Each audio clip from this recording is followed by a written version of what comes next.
if anyone else thinks this, but I think how time is going by and the love of many growing cold, that the divider, the lines are becoming more bold, more obvious between the good guys and the bad guys, between the evil and the not evil. And keeping in mind Jeremiah 17:9, that all men truly are not good.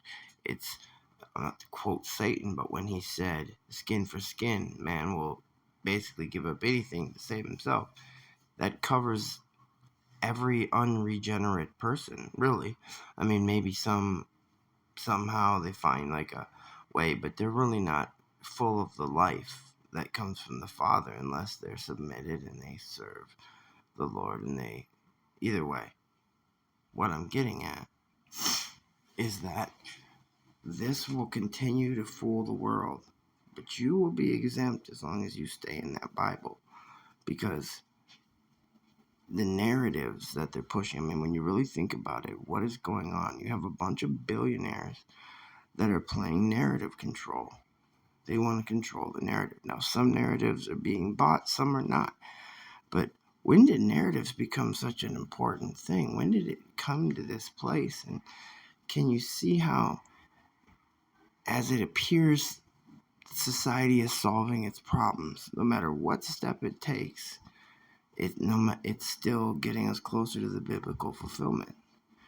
This is a genius of God. I mean, like, think of his power, that he can make a world and endow free will into the creation. Now, the level of free will, let's not get into things that are above our pay grade. If he said we have free will, we have free will. Simple as that.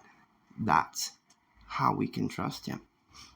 But that he would give free will and still to allow people to have that, yet still maintain full control. How does he do that? These things are so far beyond us and so genius. But what you have in these billionaires is a bunch of wannabes. They're not even, I mean, they're basically wannabe Satans. But they think they're gods. They've been told they were gods since they attend their little Klaus Schwab camps, since they were infants. I personally think Elon Musk is a test tube baby. I could be wrong, but he's sure garnering a lot of people's trust here lately. He is no advocate of free speech. He never said a word about nothing until it became beneficial. So when you make the Faustian bargain of Faustian bargains, which Trump did, he bonded himself with the machinery the same way that Satan did eon ago. You get to control everyone that Satan controls. Whether Musk liked Trump or not, he's going to be serving him. This is how it works. They've already bowed to the beast. It's just bowing to another face. Either way. Just some things to keep an eye on. And another thing is the censorship has just gone absolutely bonkers. But let me tell you, it's always pro 45 censorship. And that will be harder to hide. And I think that's one of the things that his teams or him actually concern themselves with, is how hard it is for them to hide at a certain point that he's getting massive amounts of help from the AIs. Now, these are AIs that, this would be like the ones that shut down the nuclear plant. He's using higher level computers than humans even know about, whether that's through Space Force and why he's, or whether he's connected, I'm sure, because he's so close with Satan, I'm sure that he has access to things.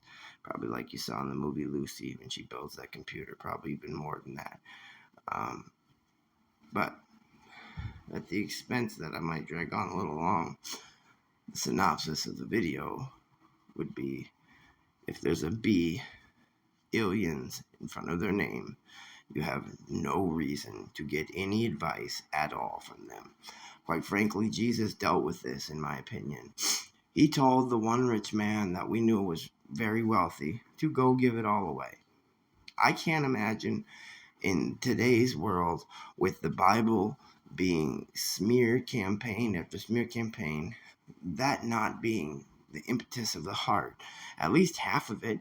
And you could do it towards something really productive, like establishing centers that teach the miracle of the Dead Sea Scrolls, that teach all the secular proofs for Jesus. You know, there's so many things that are poignant and draw people in and bring their interest. If you want that documentary, by the way, Chris White on YouTube, type in Secular Proofs of Jesus and Chris White, and you will find it. If you don't, hit me up in the comments and I'll send you the link.